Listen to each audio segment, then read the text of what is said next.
Matt Lewis. Matt Lewis. Matt Lewis. Matt Lewis. Matt Lewis with the Daily Beast. He's their senior columnist. Friend of mine and friend of America.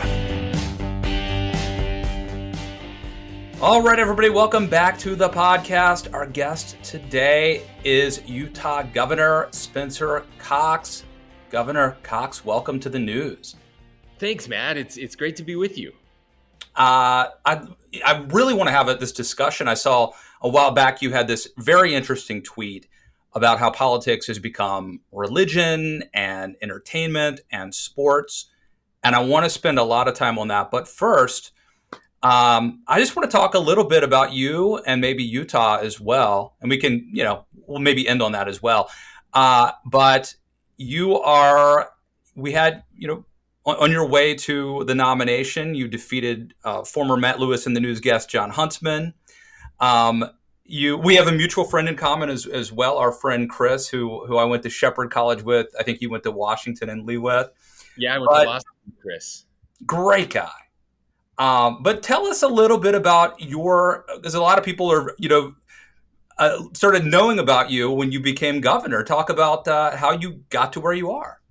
Well, most importantly, I know this is an audio podcast, but if people could see the video right now, they would see the two guitars behind you. And I think that's really important, because if I was at home in my man cave, I would have two bass guitars behind me. So we definitely need to play together sometime. But I grew up in a small town. I'm from rural Utah, a town of about 1,200 people. I grew up on a farm there, and just got a few lucky breaks along the way, and had an opportunity I went to law school back in Virginia, came back to Utah, clerked for a federal district judge, and was working for a big law firm in Salt Lake City when I realized that's not what I wanted to do with my life. In fact, there was a bumper sticker that said it's 99% of attorneys that give the other 1% a bad name. And once my wife explained the joke to me, we decided to move back home. And I ran the telecommunications company that my great-grandfather started, and farmed, and we raised our kids on the farm. And I got a chance to get involved with local government. I was appointed to a city council seat, and then I was the mayor of our little town, and then a county commissioner. And then I ran for the state legislature, and I was only there for 9 months when our lieutenant governor retired or resigned midterm, and Governor Herbert asked me, it was a shock to me and everyone that knew me, to be the lieutenant governor of our state. And I did that for 7.5 years before deciding to run for governor. And it was a raucous primary. There were several incredible candidates. You mentioned one, former governor, former Speaker of the House, and former state party chair. All four of us made it to the primary, and I squeaked out a victory and got the blessing of being governor during a global pandemic. So here we are. Oh yeah, we need to talk about that too. Utah's an interesting state. I feel like when other states are having problems like culture wars, Utah has been, at least my impression is, I could be wrong.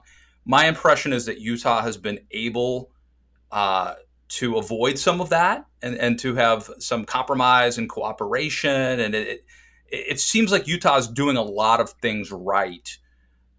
Is that my impression, or is that a different culture? No, I think it's true, Matt. At least I hope it is. And I have to say it's something that I personally have worked really hard towards. I don't enjoy the culture wars. I think there's more to being a conservative than just owning the libs. I think that there are opportunities to do really good things and to bring people along. I still believe in a Republican Party, in a conservatism that lifts everyone and really is about opportunity for everyone. And we don't do that by turning people away or ruining people's lives or again just these fake controversies, these false choices that we keep presenting people. And so we have worked really hard, and that doesn't mean the culture wars aren't here and that there aren't people or legislators that like those sorts of issues, but we have worked hard to try to find some common ground. Maybe most famously around some compromise that we happened a few years ago with the LGBTQ community and religious freedoms. We passed a bipartisan, supported by the religious right as well as the LGBTQ left, and I think it should be a model for the nation. There's a proposal before Congress right now, dual proposals, one that models the Utah way, and it's one that I think the country would be better off if we followed.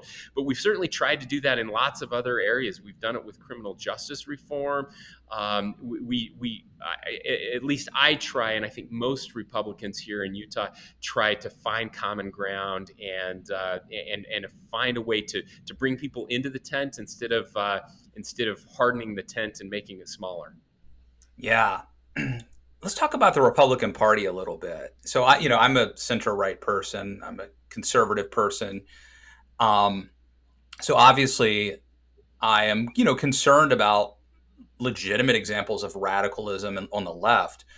At the same time, I have this concern about the modern day Republican Party, that it has gotten dumbed down, that it has gotten actually less concerned about philosophical conservatism, and that it has actually moved away from like the Reagan Republican values that I grew up with. What are your thoughts on that? Well, I agree completely. In fact, I remember reading your book shortly after it came out. Was it 2015? I think 2016. Well, technically January of 2016. And by the way, I did a tour. I was in Utah to promote that book. I read it right after it came out, and I knew it was before the election. It was, and remember thinking, wow, this is really spot on in so many ways, and not understanding that 4 years later, it would be even worse somehow. But yeah, no, I share those same concerns, and they're dueling concerns in that one, I'm very worried that we've lost kind of our foundation, we've lost our way, our core values as a party. But I'm also concerned at the reasons for that, and I certainly part of it is that we've had leaders that have led us down this path. But I also believe that in some ways, the party has not been responsive to what's happening with everyday Americans. And as somebody who lives in rural Utah, somebody who lives in rural America, I've seen that time and time again, where people have felt that they're being left behind. And so it makes it easier for leaders to come in and kind of take advantage of that. So I think we at least have some fault in not understanding and responding as well as we could have to people. So I don't know that it's just as simple as we're dumber than ever and we don't care. I do think that there's something else out there, and we're working hard to try to understand what that is, and again try to be more responsive. Right, like one possibility would be, I think Governor Romney was in support of a child tax credit, and obviously that's something that I guess was part of the $1.9 trillion bill that did not get any Republican support. But the issue itself of, on one hand, you have fiscal conservatives who say like, hey, our debt is out of control. There's a deficit that's out of control. And do we want to, incentivize people maybe not working? And that would be a moral hazard. But on the other hand, you could say like, look, if we're going to incentivize something, it should be having children and raising children. It's like, it feels to me like this is the kind of, we're still grappling with these questions over what is the role of government. And for a conservative, it's, we're at a moment where, say what you will about Donald Trump, but one thing about this moment is that we are kind of re-examining what we believe in. Yeah, there's no question. And look, this to me, this is maybe the most frustrating thing is that there hasn't been very much interesting policy work going on the right. It seems like we've just defined ourselves in opposition to whatever it is that the left is doing. And we've lost whatever moral high ground we may have had. And I think this $1.9 trillion bill that is apparently, according to the news this morning, is wildly popular even among Republicans.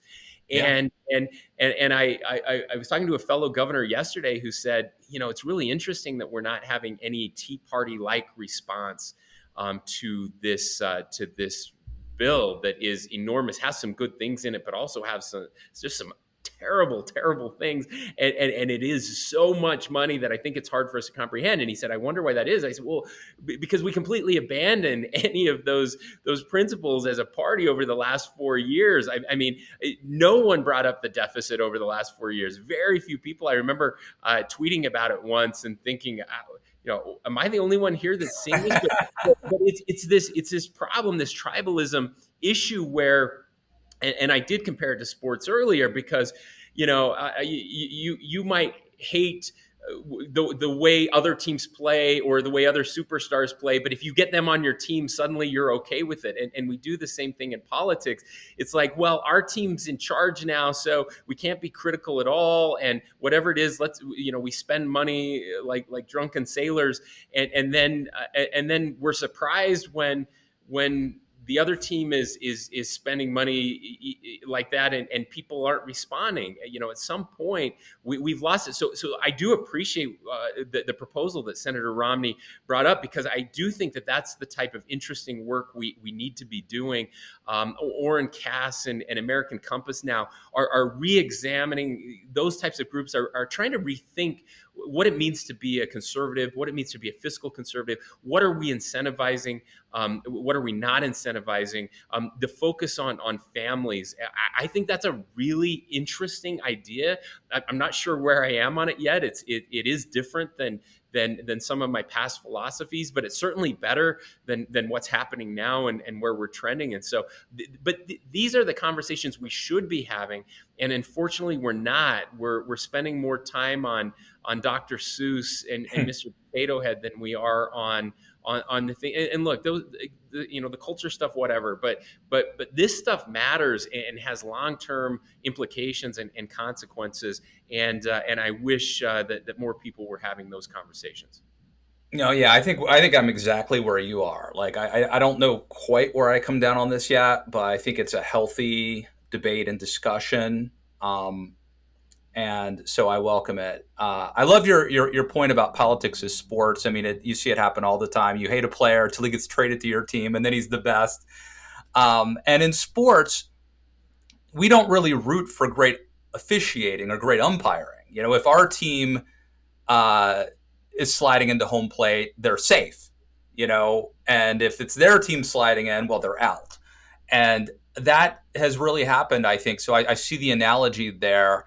One good thing about sports is if you put points on the board, or if you win a game, you win a game. And that's not always true in politics, but I guess with elections have consequences. That part is good. You and I think we also agree that politics is like religion and entertainment in some ways, increasingly. And let's talk about that. I guess let's start with religion. I think that's a concern, that people who once, they were passionate about big questions about faith and about eternity. When you quit believing in the divine, you don't just quit believing. You'll just apply that to something else, and that something else seems to be increasingly politics. Yeah, 7 or 8 years ago, I wrote a piece, and I argued that we used to be a religious people that engaged in politics, and now politics has become a religion for many people. And I also thought it couldn't get much worse, and that was 7 years ago, and certainly it has. And I think that's right. We're wired for community. We're wired for to need something to kind of moor ourselves around. And increasingly for many people that is politics or a movement of some sort, right? And certainly there that's been true throughout history, but I think it's more true today. And not, I would add to religion many other institutions that used to be so core to who we were and to defining us, and again to that sense of community. Ben Sass does a great book, does a great job in his book, Them, of arguing that we're lonelier than ever before, that these institution breakdowns and Yuval Levin, time again in his book A Time to Build, talks about the decay of institutions and what's happening. So religion is a piece of that, but not just religion. The service type institutions that were so important, like the Rotary clubs and those things that just brought people together. And now that those are waning, politics and of course social media plays a role in that, right? If we may not have any real friends and may not know our neighbors, but at least we can hate the same people together on Facebook, and that's bringing people together in this new type of religion. Where and when it becomes religion to you, then anybody that disagrees is a heretic and evil, I guess, by definition, and it becomes kind of this life or death, eternal struggle. And when our team loses, it's even worse. It's not just we'll get them next year. It's no, this has eternal consequences. And so you mentioned the refs, and I mean, and you win the game or you lose the game, but now we can't even agree on the rules or if the game was rigged or not, and it just makes it even worse. Yeah, no. Tim Carney's book, Alienated America, I think was the title,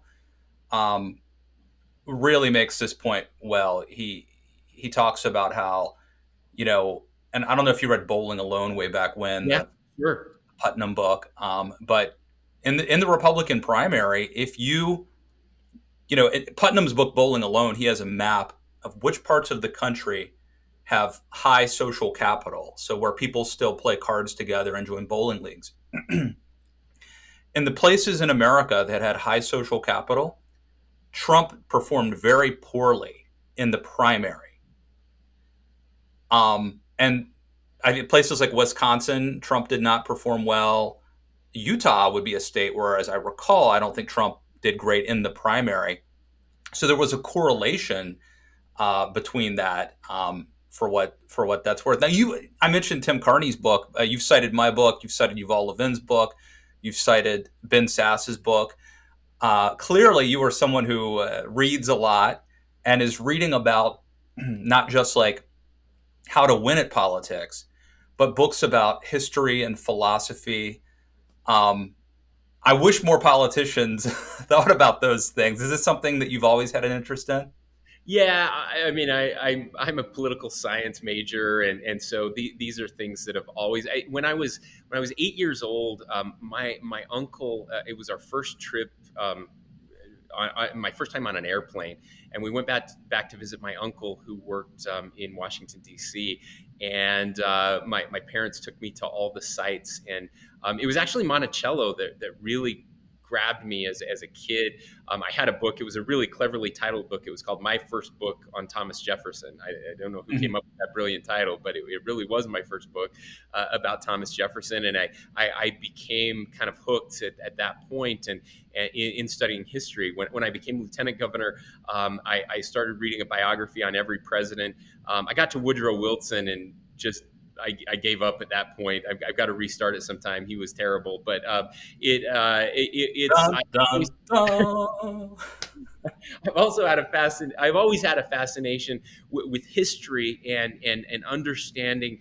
We have so many biases, and recency bias is maybe one of the worst that we struggle with. We think that everything is the worst or the best, or this is the first time. And the truth is there's just so much we can learn from history. And I too wish that more were doing this. The last night of our legislative session was last week, last Friday, and I gifted Yuval Levin's book to every legislator, all 104 of them, hoping that a few of them will read it. And we do need builders now, and more than ever. And so we're trying to do the best we can to spread that message and really get people involved in thinking more and reacting less. And I would really recommend it's not his latest book, I don't think, but it's a few years old now. I definitely read it as I was writing my book, The Great Debate, about Edmund Burke and Thomas Paine. And for those listening, I would recommend that. So we've talked about politics as sport. We've talked about politics as religion. I think both are apt and concerning. How about, just generally speaking, entertainment? Yeah, well, Senator Sass talks about politainment, and I stopped watching cable news 8 years ago. It's the best decision I've made. I don't miss it at all. This kind of addiction to outrage and of course social media too, Twitter, which I probably do spend a little too much time on, but I try to curate my feed a little better, where I hear different perspectives all the time. But look, we're wired, and they know it. They have highly trained psychologists that they pay lots of money to help get us addicted to their content, and it's very effective. Facts matter a lot less than the debate and the outrage that we can generate from it, and that's how we get people to pay attention, and that's how they pay the bills. And so I always encourage young people and old people alike, when they ask for advice, I tell them to turn off cable news, to do more reading, to think.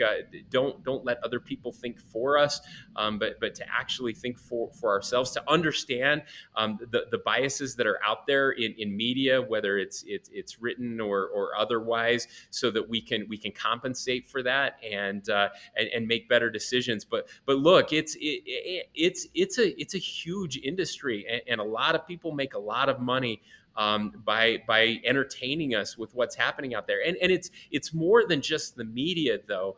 It's it's the political industrial complex too. It's the type of political ads that we cut and run, the negative advertising that is so powerful, and trying to break free from that type of entertainment is really difficult and becoming harder every day.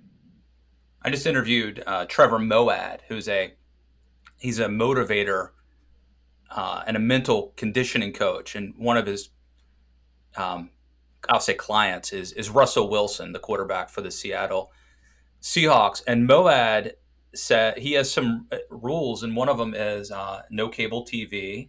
One of them is no country music, actually. And I've found, ever since I've started observing that, is to the degree that I can, it's an occupational hazard that I can't completely, that it does make you happier. And I have to say, I mean, like, you probably couldn't have this discussion. We couldn't have this discussion on cable TV. It would have to be like Firing Line or something like that. But most cable TV would not.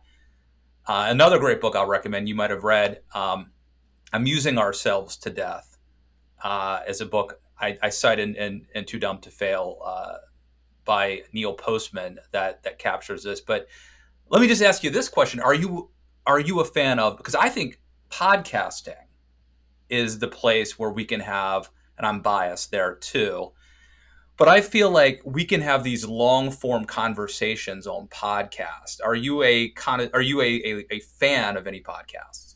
Oh yeah. Well, I'm a fan of your podcast. I'm a fan of lots of different podcasts.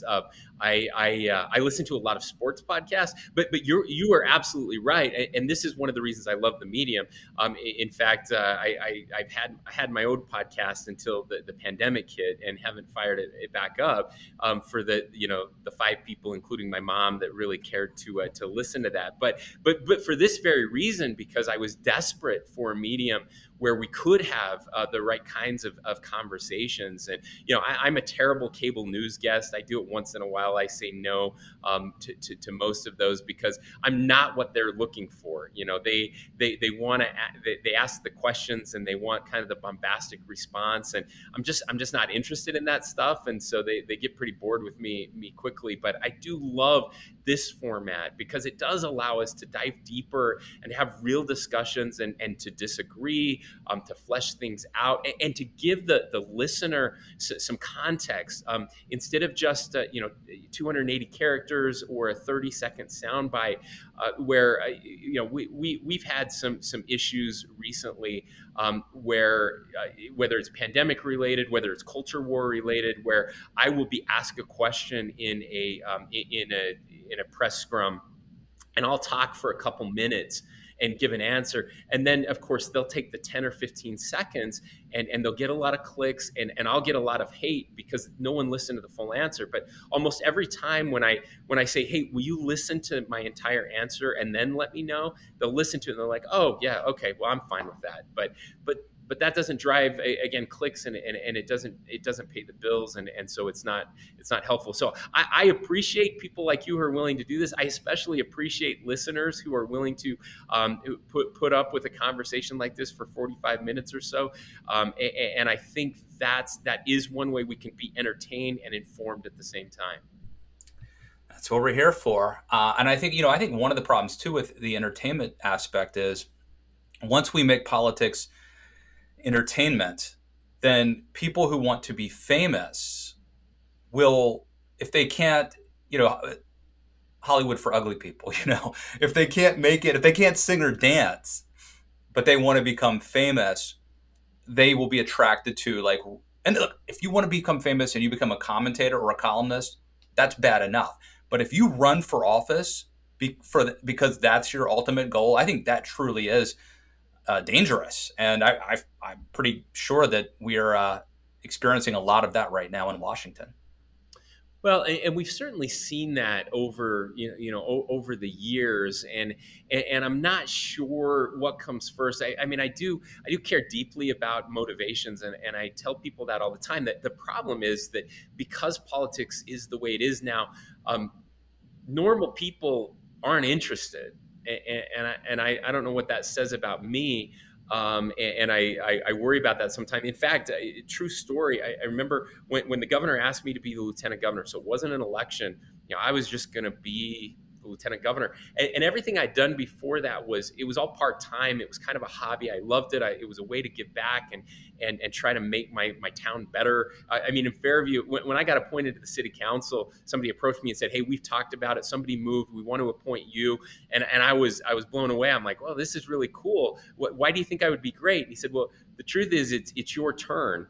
In a town of 1,200 people, like everybody gets a turn to be on the city council, right? It wasn't that there was something special about me. It was just I moved in and they needed somebody to do it, and so I did it. But when I got asked to be the lieutenant governor, it was a really hard decision. I had kind of won the lottery because you're one of only 5 statewide elected positions at the state level. A couple federal, two senators, and I didn't have to run an election. I mean, I just immediately get elevated, and everybody wanted it. I mean, every politician wanted to be appointed the next lieutenant governor, and here it was for me. And I actually at one point decided to say no. It was my wife that talked me out of it. She said, maybe the fact that we don't want to do this means we really need to do this, and we need.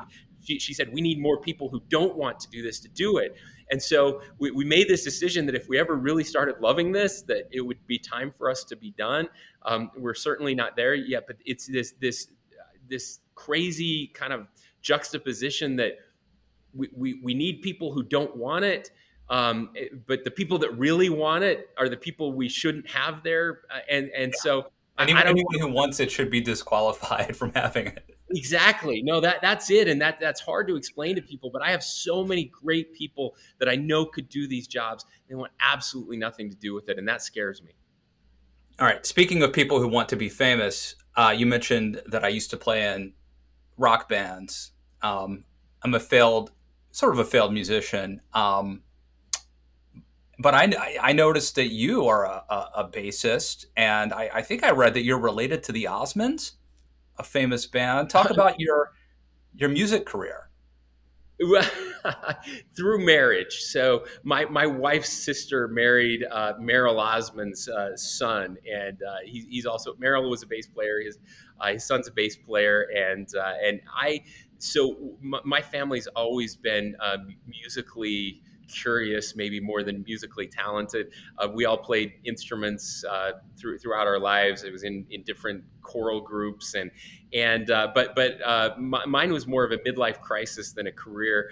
My brother and I started a garage band when I was in my mid 30s, and we started playing car shows and local events around the state. Like And what genre? What genre? rock, yeah. Rock. So we were kind of a U2 cover band at one point, and a lot of classic rock, and we'll play anything. We love it. It's fun to get together, and we still get together on occasion and play when we can. So I love it. It's a great release, a great stress reliever, a cool opportunity to just turn it up and rock out. My dad was a bassist. I played some bass too, um, and it has been noted by some, like unless you're Flea from the Red Hot Chili Peppers or something, and there are exceptions, but bassists generally seem to be like laid back and dependable, like not like those flighty, eccentric lead guitarists or lead singers. Is that just a stereotype, or do you think there's some truth to that? No, I do think there's some truth to it. The bass player is the one they always put in the corner. It's the least sexy instrument, and for me, they just said, "Hey, we're all better at everything else than you are. So you're not as good on the keys. You're not as good on the guitar. So how about you learn the bass if you want to be a part of the band?" So that's how we threw it together. And my other bandmates are incredibly talented. And so I get to stand in the corner and play the bass and feel like I'm part of something bigger. A lot of fun. Well, that's the thing too. If you want to make it in a band, there's a story about Mike Piazza, who his dad like was friends with Tommy Lasorda, and basically they said like if you want to make it to the majors, be a catcher because nobody wants to be a catcher and there aren't enough. And so I think if you want to get in a really good band, if you can become a good bass player, you will have a much better chance of getting in the band. So, I definitely have done that. I'm not going to lie. There's no question. Again, you always want the eccentric, talented lead guitarist. You got to have the lead singer that's a true front man. The drummers are notoriously great and yeah, with very few exceptions. I mean, you ask people all the time, who are the most famous bass guitar players, and Flea's usually at the top, but there's a few others, but Usually most singer, like people who sing like Sting, right? Yep. And they sing and play bass. Those are the ones you've probably heard of. Yeah, no question. By the way, which Merrill Osmond was, he was kind of the lead singer of the Osmond Brothers, but played the bass, which is a little bit of a rarity. I don't think people will realize how big the Osmond brothers were. They were huge, a few years back, but I think a lot of listeners today won't fully appreciate how big they were. Well, and I don't think most Utahns or really most Americans appreciate how big they were. Getting to know the family and having spent time with the family now. Like I wasn't a big Osmond fan growing up. That certainly wasn't cool by the time I came around. But overseas, I mean, they were huge. I mean, in the UK, I lived in Mexico for a couple of years, and people would ask me about the Osmonds all the time. And I remember thinking, wait a minute, I'm from Utah, and we didn't pay that much attention to the Osmonds, but they were world superstars. And it's pretty crazy when you read their story and actually have those conversations with them. One of the things that's coming up right now is the HR1, which deals with voting. It's going to be really controversial, I think.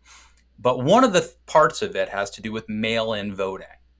And there's a sense among some Republicans that mail-in voting skews toward Democrats, and it's easy to have to rig the election via mail-in voting. Like maybe a husband or a wife will fill out the ballot for you, or someone could just steal it out of your mailbox.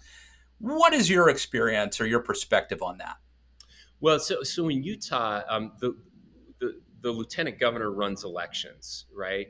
And so we we don't have a secretary of state here. And so for 7.5 years, I ran elections. And Utah is a national leader in vote by mail. And it's been completely driven by the Republican Party. We started pushing vote by mail about 10 years ago. We were registering every Republican we could for vote by mail. And then we started a pilot project. And we did it the right way, and I think that that's important. And it's one of the reasons we're in this quagmire that we have right now. We started at the local level, and it was just a few communities that volunteered. They wanted to do vote by mail for their municipal elections. It was really popular in our rural areas where it's harder for people to get to a central location, and then we started expanding it. We had a few counties do it, and then eventually we led to now we're an entire vote by mail state. We still have election day polling locations for those that want to vote, but every single registered voter in the state gets a ballot, and we also put security measures in place. There are so many things that we do. We're constantly updating our list. We every month we get a list of people who have passed away. We remove them from the voter rolls, and we do hand verification of every signature. It takes us a lot longer to count than other states, and we've done all of these things, and it's wildly popular here in the state of Utah, even amongst Republicans. And so we've been helping other states do their vote by mail and figure it out. And then the pandemic hits, and you've talked about this. We've all talked about it too much about what's happened with voting and the way that people have used elections to undermine, unfortunately, undermine our democracy. And it worries me. And look, there are some legitimate concerns, and I've said this all along. I don't think it's wise to implement an all vote by mail system in a matter of just a few weeks. For lots of reasons. One, just getting the logistics right is so hard, and two, you actually have to bring people along so that they have a belief in the system. And so I think that there were mistakes made there, and those were legitimate concerns that people could voice. Now, all of the crazy stuff about machines changing votes and trucks bringing in ballots and dumping them at night, like none of that stuff happened, and yet it's being mixed in with the truth, the problematic piece, and then the crazy piece, and that's where I'm really frustrated. I don't think vote by mail skews, and we've looked at lots of studies. I don't think it skews one way or another. Although it is skewing now, but the reason it's skewing now is because Republicans have undermined Republicans' faith in vote by mail. And so Republicans, this is why we lost Georgia. It's so dumb. We've done this to ourselves, and we've scared people away from it. And so they say, well, I'm not going to vote by mail. I'm going to show up. And then they may or may not show up. And so we're hurting ourselves by not supporting vote by mail. I think it's a mistake. Now, all of that being said, this is a terrible, terrible bill, and it has all kinds of problems. And we should never, ever, ever support the federalizing of our of state elections. By the way, that's unconstitutional. But every state should be working on this themselves. And I think it's very problematic. But we've got to stop demonizing vote by mail, and we should be working on getting it right. And you mentioned COVID. Talk about this. Just has to be a huge undertaking being a governor of a state right now, making decisions on vaccines, on masks, on churches, on our restaurants 100% capacity. Talk about where is Utah in this, and your decision making process along the way. Well, it's a no-win situation, and as lieutenant governor, I watched it with Governor Herbert, and now, of course, I'm having to make some of those similar decisions. I mean, the good news is right now that vaccines are here, and they're getting out in a big way, and we're doing a great job here in Utah of getting those vaccines out. We were at one point we were fourth in the nation for getting vaccines into arms. I think some others have caught up. We're now 10 or 11, somewhere around there. By the way, we're the lowest in the nation when it comes to total population vaccinated, but there's a good reason for that, and that's because we have more kids than anywhere else, and kids aren't eligible to get the vaccine. So when you look at a percent of total population, we'll always be lower. But it's really tough because there is a portion, especially on the right, that are pushing hard to get rid of every sort of restriction. The cool thing about Utah is we never locked things down like other states. We've always been top five when it comes to fewest restrictions. But also, so we have this bubble chart that shows every state, and on one side we have economic indicators of unemployment. Utah's at 3.1% right now, which is just incredible coming out of a pandemic like this, about half the national average. And then on the other one, we have mortality rates and fatalities. And then the color of the bubble is how many restrictions you had. So green, very few restrictions. Red, a lot of restrictions. And Utah's in that perfect corner with few restrictions. We have like the fifth fewest fatalities per capita in the nation. So one of the lowest mortality rates, and one of the best economies in the country right now, which is right where we need to be. So like other states, we're peeling back those restrictions right now. There's a lot of controversy around the mask mandate. The legislature just passed a bill that will get rid of a part of the mask mandate starting on April 10th. We'll still have masks in school. We'll still have masks for mass gatherings, anything over 50. But the mask requirement will go away for everyone else. A lot of discussion over whether that's too soon or too late. Probably a little too soon. We'd love to give people an opportunity to get vaccinated, but we're going to be really close. We anticipate on April 1st opening up vaccines to every adult in the state. Right now it's 50 and older, and anybody with any underlying comorbidity. So we're in a great spot, and by mid-May, everybody should be fully vaccinated or close to it that wants one.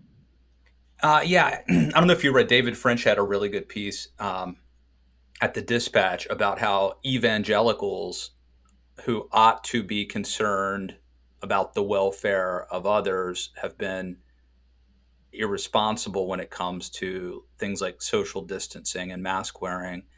I wonder if you might be blessed by virtue of the culture of Utah, which I'm guessing is partly because of the LDS background. I just suspect Utahns might actually be more responsible when it comes to being able to care about others than maybe the rest of us, the rest of the states. I don't know if that's a politically incorrect thing to say, or if you think there's any merit to that. No, I think it's a correct question, and it's something that I've grappled with. I did read that piece by David French, and it's been really interesting to see. I will say that by and large, the answer is yes. That the culture, the Latter-day Saint culture, has been. If you were to compare numbers with the evangelical culture, you would see some differences there. There's no question. But I think there. If I'm being candid, there's probably been some disappointment, even amongst church leaders. And in fact, they've told me that specifically, that they've been disappointed in some of the response that has come. So the church, the Mormon Church, Church of Jesus Christ of Latter-day Saints, they required masks before it was mandated by the state. And there was a tremendous amount of pushback for that. And so certainly, and look, this is a tough one. I hate to judge anybody or any group or any religion by the way they respond to something that happens once every 100 years. Global pandemics tend to bring out the worst in us, and it's been a trying time. And so, I don't hold that against anyone, but I do think that generally people in Utah would probably tell you that they were maybe a little underwhelmed by the kind of care about our neighbor, we're going to make some sacrifices. It just, I guess, depends on what the sacrifice is. And, incredibly generous. I mean, people are donating food at record levels. People are donating to charity at record levels. People really do care about their neighbor and are helping out on the economics side. But on the health side, there's still that kind of thread of one, distrust of government, which is understandable, and that's historic in our nature from a religion that was kind of kicked out of the country and kicked out of Missouri, and houses were burned, and people were sent away. There is a distrust of government, and so I think that's certainly understandable, but also a little bit of a distrust of the science around these types of things. And so, look, everybody's just trying to figure this out, and I'm trying to have enough grace for those that disagree on both sides.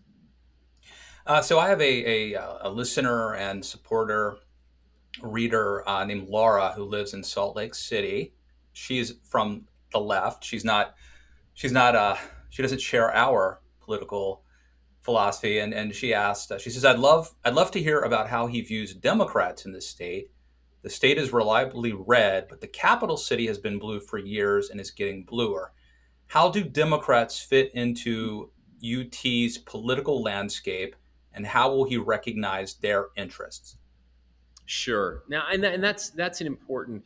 It's an important question. I've worked really hard throughout my entire service, and I think Democrats would tell you this, that I'm very collaborative, and that I work hard to listen and to learn, to understand. I think getting proximate is really important, regardless of who it is, with anyone that's different than us, whether it's political, whether it's racial, religious.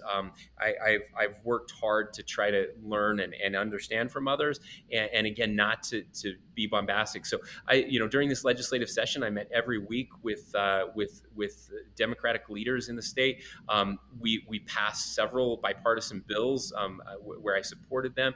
I killed some bills that they didn't agree with, that I didn't agree with, and so I believe in doing the right thing, and it's not just about red and blue every time. Sometimes it is, but most of the time it's not.